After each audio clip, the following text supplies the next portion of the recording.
요즘 미시간 초등학생들 사이에서는 해탑이라는 유치한 놀이가 유행하고 있는데요. 누군가가 순례가 되어서 어떤 아이의 정수리를 건드리고 해탑이라고 말하면 그걸 당한 어린이는 다른 사람을 찾아서 당한 그대로 돌려줘야 하는 게임입니다. 아시다시피 누군가가 내 머리를 만진다고 하는 것은 굉장히 기분 나쁜 일이기 때문에 아이들은 복수를 하기 위해서 최선을 다합니다. 서로 누가 잘났는지를 놓고 알력 다툼을 하는 모습은 어른들의 세계에서도 그대로 나타났죠. 정치 지도자들, 기업 최고 경영인들은 누군가 자기의 명예나 이익을 침해할 경우 트위터, 인터넷 뉴스, 방송 등을 이용해서 상대방을 비방하고 자기 자신을 변호합니다. 하다못해 일반인들도 자기가 무슨 억울한 일을 당할 때에 페이스북 같은 데다가 하소연을 하죠. 정보화, 세계화가 진행되면 될수록 자기 합리화를 하는 인간의 연약함을 우리는 각자의 스마트폰에서 아주 생생하게 목격할 수 있게 되었습니다. 헌화라는 단어는 자기를 이처럼 정당화하기 위해 말을 내뱉는 인간의 행동을 가리킵니다. 요즘은 이 단어를 잘 안 쓰지만 옛날 성경을 읽어보신 분들은 이 단어를 아마 종종 접해보셨을 것입니다. 이 헌화 사실 외국에서 빌려온 말입니다. 중국어에서는 이 헌화라는 말이 그저 소란스럽게 떠든다는 이야기입니다. 그래서 식당 같은 데다가 헌화 금지라고 하면 떠들지 마시오라고 하는 그런 얘기라고 합니다. 일본어로 넘어가면서 이 헌화라는 단어는 목소리를 높여서 말싸움을 한다는 뜻으로 바뀌게 되었죠. 굉장히 일상적으로 쓰이는 초급 일본어 단어입니다. 켄카스가 싸우다라는 얘기입니다. 네, 이처럼 한글 성경에서 사용된 이 헌화라는 단어는 일본어적인 배경을 가지고 있습니다. 10편 74편 23절을 보시면 주를 항거하는 자의 헌화가 항상 상달하나이다. 옛날 성경으로 보자죠. 요즘 성경에서는 헌화라는 단어가 다 빠졌는데 어찌됐든 단지 시끄럽게 소리를 내는 것뿐만이 아니라 어떠한 악의를 가지고서 말싸움을 이기고자 시비를 걸고자 하는 의도가 있는 소란 행위를 헌화라고 하는 것이지요. 오늘 본문에서는 비록 이 헌화라는 단어가 사용되지 않지만 이러한 헌화로 아주 가득 차 있습니다. 있다라는 이 사람은 말싸움에서 절대로 지지 않는 사람이었습니다. 그는 말에 죽고 말에 사는 사람이었습니다. 그리고 그는 이러한 언어 사용 때문에 좋은 일을 해놓고서도 많은 것을 잃을 수밖에 없었습니다. 우선 입자는 아주 억울한 것이 많은 사람이었습니다. 그의 아버지 길르앗은 매춘 행위를 통해서 입자를 낳았습니다. 네, 애기들은 다 귀엽고 다 받아주고자 하는 그런 마음, 공정심이 생기죠. 그래서 어렸을 때야 못 모르고 형제들 사이에서 자란다고 할지라도 성인이 될 즈음 하면서 이제 부모님 재산을 N등분할 자격을 가지게 되자 본처의 자식들이 사생아의 입단을 내어줬습니다. 세상에서는 이것이 어쩌면 당연한 수순이기는 하지만 당하는 입장에서는 매우 억울하겠죠. 아버지가 부정을 저질렀는데 책임은 왜 자기가 져야 하는 것이지요. 그런데 친가에서 쫓겨나고서 그가 하는 얘기가 아주 가관입니다. 3절을 보시면은 그가 도이라는 땅으로 도망갔다라고 되어 있는데 이 도, 히브리어로 토브라는 단어는 좋다라는 뜻입니다. 즉 그는 좋은 땅으로 이사 갔다라고 하는 것이죠. 이 말이 무엇입니까? 당신들이 나를 쫓아냈지만 나는 잘 먹고 잘 살아가고 있다라고 하는 그런 뜻입니다. 날 때부터 억울한 일이 많았던 이 땅은 이처럼 말로라도 정신 승리를 해야지만 직성이 풀렸습니다. 그리고 그 이후 이 땅은 계속해서 싸움 땅으로 살아갑니다. 그는 쫓겨난 땅에서 한량들을 끌어모아 어둠의 생활을 하며 생계를 유지했습니다. 그가 믿을 수 있었던 것은 오직 자신의 육체적인 힘과 누구에게도 지지 않는 말싸움의 기세였습니다. 이제 이스라엘 땅은 큰 어려움에 처하게 되었습니다. 암몬 족속은 특히 대륙의 침공에 개방되어 있는 요단강 동쪽 지방을 아주 자주 약탈하였는데요. 그리하여서 그 지역에 속한 므낫세 반지파에 속한 길르앗 지역을 자주 괴롭혀왔습니다.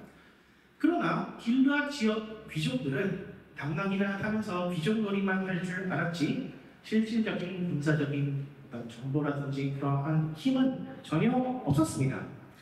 길르앗 사람들은 채용 공고를 올립니다. 누구든지 암몬 사람과 싸워서 우리를 구해주는 사람은 우리의 우두머리가 될 것이다 라고 말입니다. 길르앗 사람들은 전쟁을 글로 배웠음에 틀림없습니다. 아무도 적합한 인물이 나타나지 않자 그들은 할 수 없이 입다를 찾아갑니다. 그런데 이 길르앗 사람들이 하는 이야기가 아주 요상합니다. 6절에 보시면은 길르앗의 장로들은 입다에게 찾아가서 군대 장관이 되어줄 것을 제안합니다.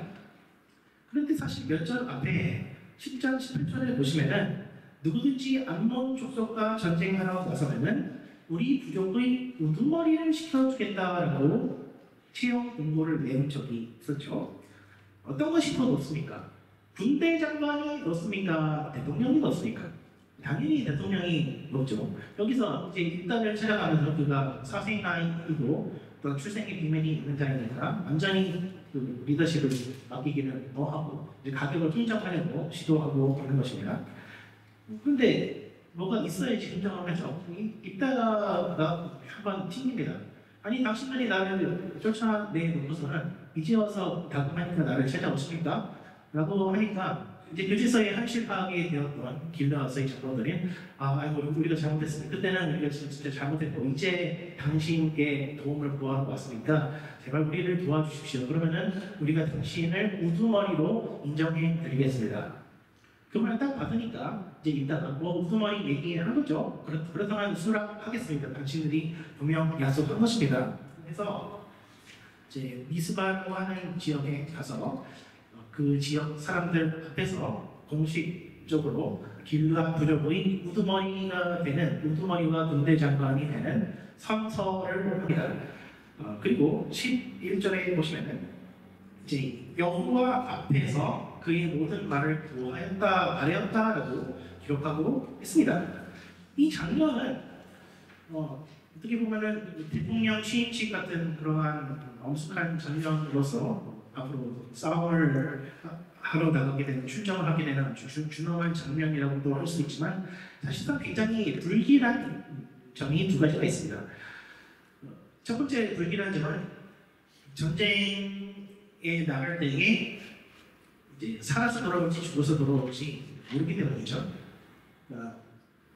직책을 주는 이유가 무엇이겠습니까? 우리는 죽음의 위험을 감수하기 싫으니까 누가 좀 죽음의 위험을 감수해달라. 그러니까 입다도 그것을 잘 알고 있는 것이죠. 아무리 자기가 이제 길르앗 부족의 우두머리가 되었다고 하더라도 죽어서 돌아오면은 아무런 의미가 없다는 것을 본인 스스로도 굉장히 잘 알고 있었을 것입니다. 두 번째로 더 중요한 게 불길한 점은 바로 입다의 말버릇 때문이었습니다. 여호와 앞에서 말합니다. 여호와 앞에서 자기의 모든 말을 말하리라라고 하는 이 단어가 물론 히브리어로 봤을 때 어떤 공식적인 선서를 하다라는 뜻이 더 유력하고 더 강력한 그런 해석이라고 학자들이 얘기합니다. 그러나 더 원초적으로 이 말을 봤을 때 누구 앞에 이야기하다, 누구보다 앞서서 이야기하다라고 한다는 것은 누구의 말씀을 항상 잘라먹는다는 이야기이죠. 하나님께서 말씀을 다 마치시기 전에 이따가 먼저 나서서 입을 열고 그의 모든 말을 하나님보다 더 앞서서 이야기했다라고 하는 것이죠.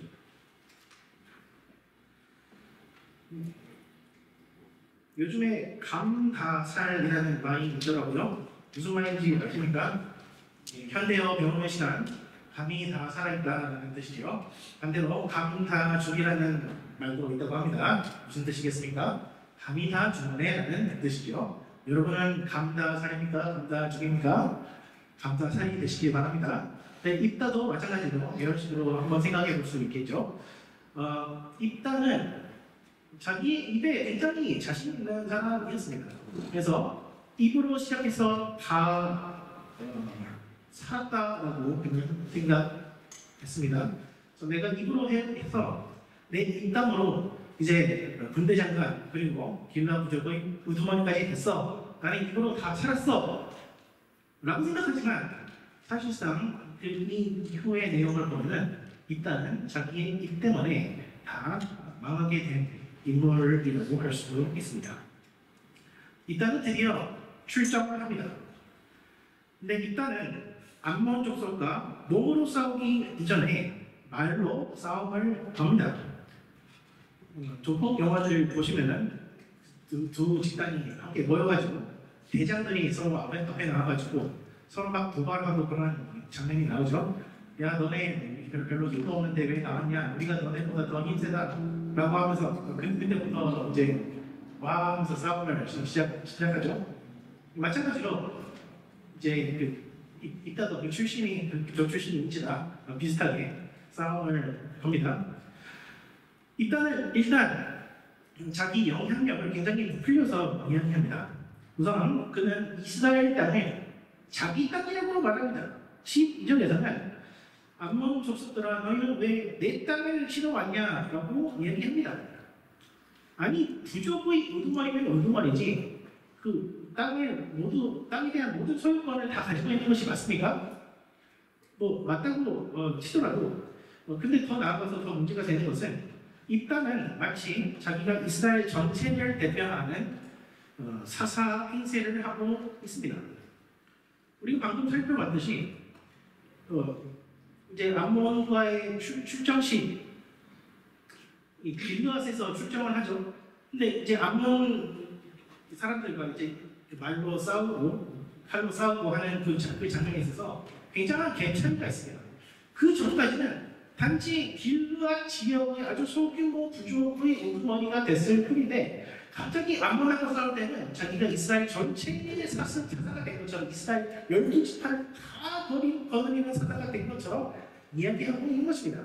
그러니까 암몬 족속 왕한테 얘기할 때 너 나 잘못 건드렸어. 너 나 건드렸으니까 이스라엘의 12지파가 너를 보복하러 올 거야 라고 블러핑을 하고 있는 것이라고 할 수 있죠. 이처럼 입다는 자기 자신의 능력을 굉장히 올려죽혀 세워놓으면 암몬에 대해서는 굉장히 깎아내리는 발언을 하고 있습니다. 분명 전쟁에 나오는 것은 암몬 족속인데 자꾸 모압 족속이 자기네들 땅에 그 이스라엘 땅에 대한 어떠한 권리도 없다는 식으로 이야기합니다. 일단 그냥 역사적으로 디테일하게 설명을 하면서 이스라엘이 애굽에서 나왔을 때 모압 땅을 지나갈 때에 제발 우리가 통과만 하게 해달라고 하였으나 너희가 거절을 했고 그래서 우리가 삥 둘러갔더니 너희가 어쩌고 했다 라는 이야기를 굉장히 상세하게 합니다. 그러므로 우리는 모압의 땅을 침범한 적이 없으며 너희는 이 땅에 대한 아무런 주장할 권리가 없다고 얘기합니다. 그런데 왜 자꾸 모압 얘기를 하는 거예요? 지금 그 쳐들어온 사람들은 암몬 족속입니다. 더 나아가서 24절에서는 너의 신 그모스가 준 땅으로 돌아가라 라고 얘기하고 있습니다. 자기들은 여호와 하나님께서 주신 가나안 땅에서 한 발자국도 물러날 생각이 없다라고 얘기하고 있습니다. 근데 그모스는 모압의 신이지 암몬의 신은 몰레 혹은 빌곰이라고 불립니다. 여기서 학자들은 이따가 조금 역사적인 그런 지식이 부족해서 헷갈렸을 수도 있다라고 말하는 사람들도 있습니다. 그런데 다른 학자들은 이것을 아주 의도적인 도발이라고 생각하기도 합니다. 누군가가 여러분의 인종과 종교를 의도적으로 바꾸어서 말한다면 여러분 기분이 좋으시겠습니까? 나쁘시겠습니까?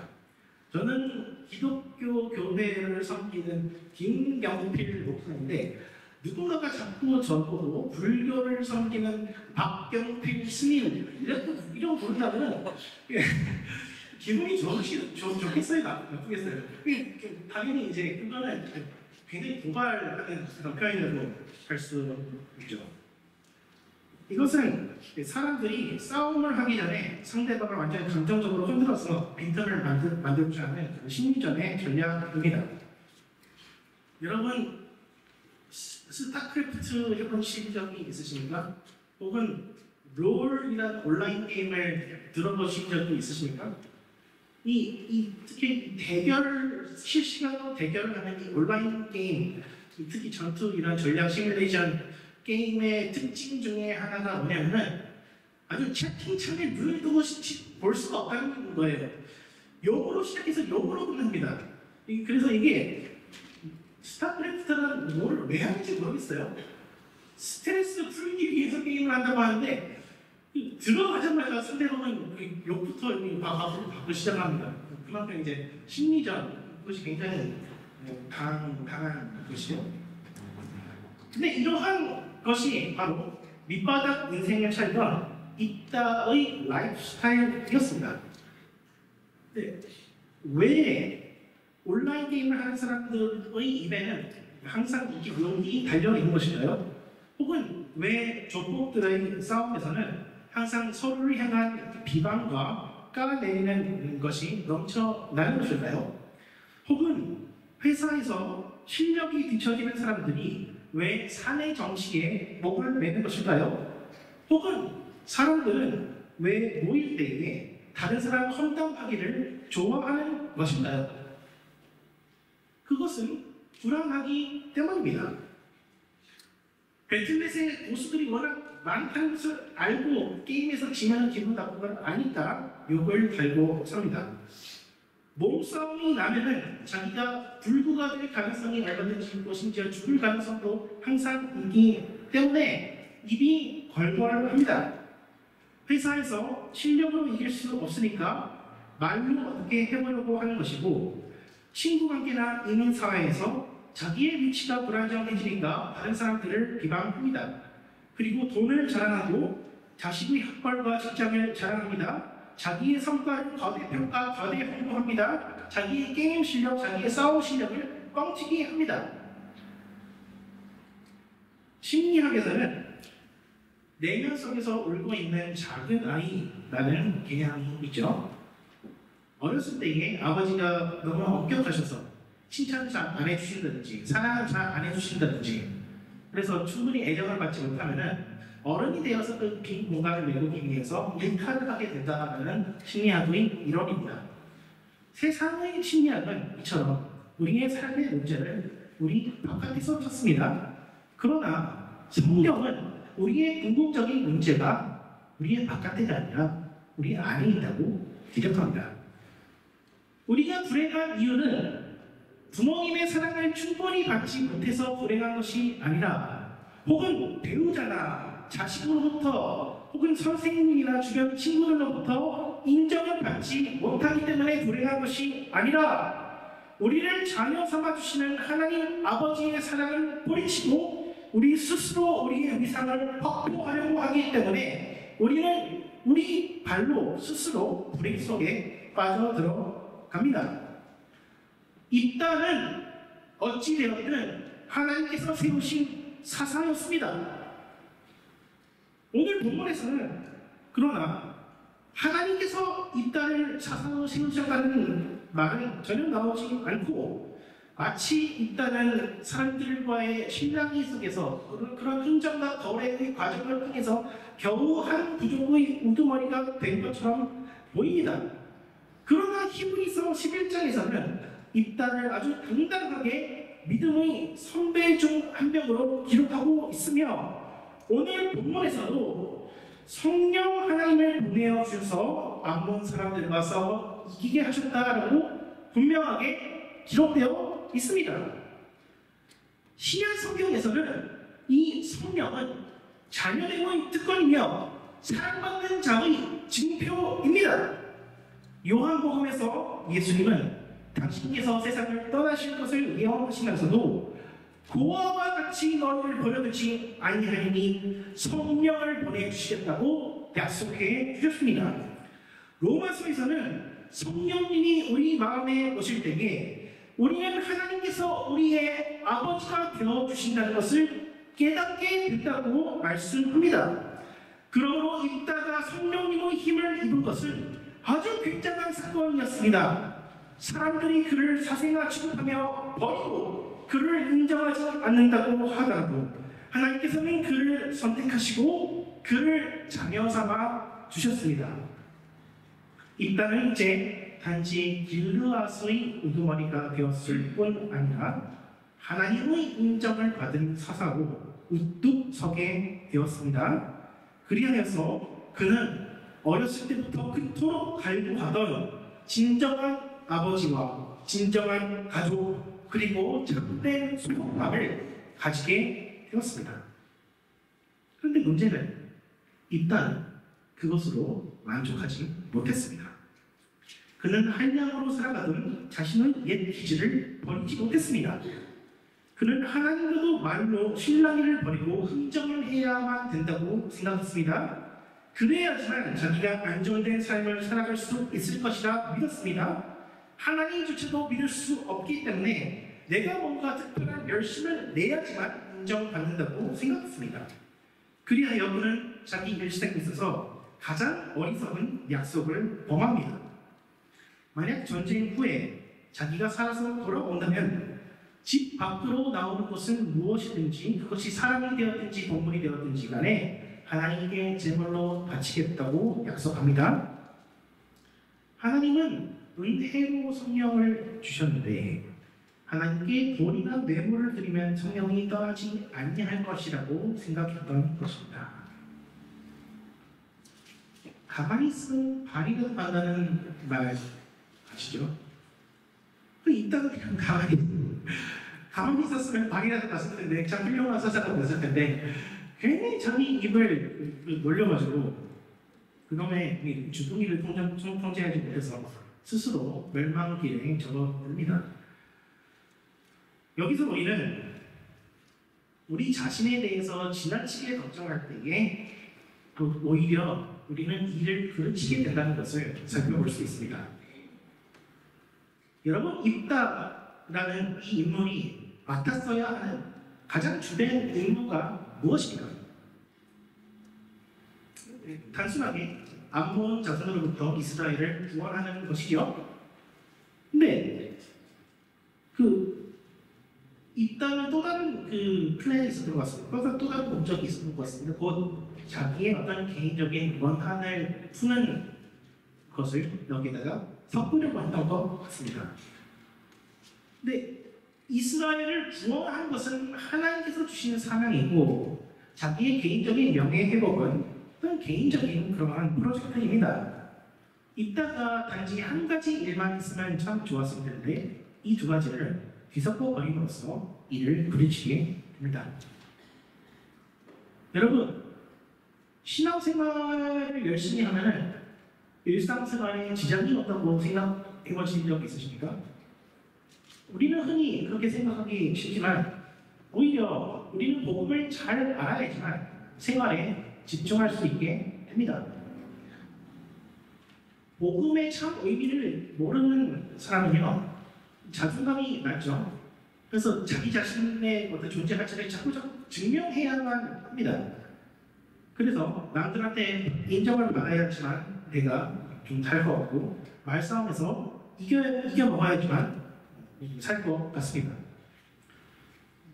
근데 우리가 어떤 생활 가운데서 어떤 일을 할 때 이런 건강하지 않은 자존감이 개입하게 되면요 일 자체가 성공하도록 길을 찾는 것이 아니라 그 일을 통해서 내 욕심을 채울 길을 찾게 됩니다. 어떤 이 일에 나의 영혼이 걸려있는 것처럼 내가 열심히 한번 해보겠다 라는 마음을 먹은 적이 있으십니까? 그렇게 생각을 하면 일이 잘 풀릴 것 같기도 하지만 오히려 너무 욕심을 내면 불안해지고 그래서 판단력이 흐려지는 경우가 오히려 많을 것 같습니다. 예수님께서는 우리가 일을 잘하기 때문에 사랑해 주시나요? 일을 못해도 사랑해 주시나요? 우리가 성공할 때만 하나님이 우리를 예뻐해 주시나요? 아니면 우리가 실패해도 하나님은 우리를 똑같이 사랑해 주시나요?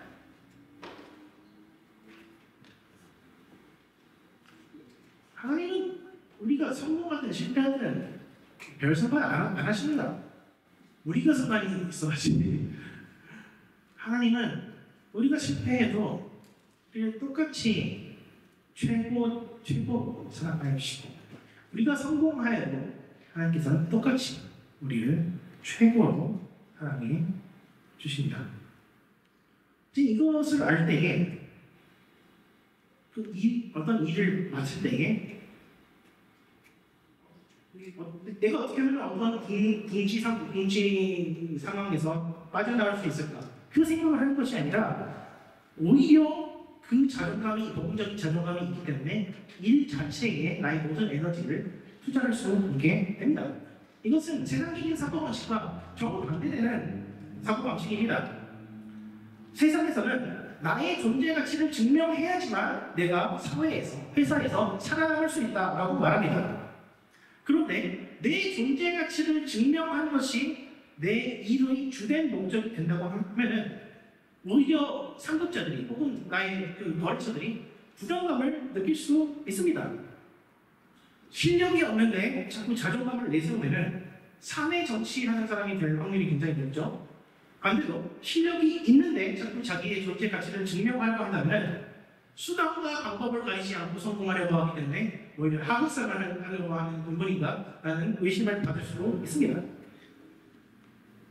하나님이 나를 있는 그대로 받아주시고 사랑하여 주시는 이 점에서부터 출발해야지만 우리는 나의 성공, 나의 이미지에 집중하는 것이 아니라 일 자체, 생활 자체에 집중하게 되어서 오히려 대인관계가 원활하게 돌아갈 수가 있고 대인관계의 어떤 긴장감들이 해소될 수가 있고 어떤 문제가 생겼을 때에 그것을 어떤 개인적인 공격으로 받아들이지 않을 수 있게 됩니다. 혹은 다른 사람들이 성공할 때에 경쟁 상대가 잘 되는 것을 보고서 우리가 배아파하는 것이 아니라 오히려 함께 기뻐할 수 있게 되고 내 차례도 언젠가 돌아오겠구나라고 기대할 수도 있습니다. 요약하자면은 복음으로 인한 감사가 있어야지만 우리는 오히려 생활에 집중할 수 있습니다. 이처럼 감사를 통해서 생활에 집중하는 사람의 특징은 오늘 본문에 따르면 입술을 통제하는 데 있습니다. 복음 바깥에 있는 생활의 특징은 나 자신을 축혀 세우고 다른 사람들을 까내립니다. 그러나 복음 안에 있는 사람들의 그 생활의 특징은 나 자신을 낮추고 다른 사람들을 높여줍니다. 이러한 사람의 언어 생활에는 감사가 넘쳐납니다. 그리고 거룩한 향기가 납니다. 그런데 그러한 생활은 자기 자신을 비하하지 않으면서도 겸손한 방법을 알며 남들에게 아첨하지 않으면서도 진심으로 칭찬해 줄 수 있는 그런 생활이라고 할 수 있습니다. 우리의 언어 생활은 어떻습니까? 브랜드 레미지가 아무리 시골이라고 하더라도 한국 사람들은 이제 말 조심을 좀 해야 합니다. 특히 요즘에 외국 사람들 중에서 한국어를 아는 사람들이 굉장히 많아져서 특히 어떤 특정한 욕을 하면은 바로 알아듣습니다. 그리고 혼자 있을 때에 혹은 아무도 듣지 않을 때에 욕을 하는 것이 괜찮습니까? 괜찮지 않습니까? 남에게 피해를 끼치지 않는데 이게 괜찮은가요? 안 괜찮은가요? 욕을 하면은 굉장히 시원합니다. 남한테도 피해를 끼치지 않습니다. 그러나 사람이 듣지 않는다고 하더라도 하나님은 다 듣고 계십니다. 그러한 일은 하나님 앞에서 헌화하는 일입니다. 내 인생에 참으로 별로인 요소가 있는데 하나님께서 그것을 제대로 처리해 주시지 않는다라고 불평하는 겁니다. 그런데 내가 그렇게 불평하면 할수록 하나님께서는 무능력하신 분이시라고 내려쳐지시고 나는 오히려 지금보다 더 좋은 대접을 받아야 할 사람이라고 나 자신을 올려치게 됩니다. 무슨 욕설을 하지 않는다고 하더라도 남을 향한 뒷담화나 비방도 마찬가지입니다. 다른 사람의 뒷담화를 하면은 묘하게 이제 기분이 좋은 그런 게 있죠. 여러분은 거룩하셔서 담임 목사가 제일 저기에서 저기 한가요? 네, 어쨌든 모든 뒷담화 혹은 모든 비방은 사실상 눈앞에서 그 사람의 기분을 상하게 하지는 않는다고 할지라도 결국에는 그 사람에게 그 감정이 전달되고 결국에는 그 사람과 시비를 거는 것입니다. 결국에는 싸움으로 번지게 됩니다. 모든 말은 어쨌든 당사자들의 귀에 어쨌든 들어가게 되어 있고 그래야 해서 이러한 비방과 뒷담화들은 결국에는 누가 더 잘났냐라고 하는 감정 싸움으로밖에 결론 나지 않습니다.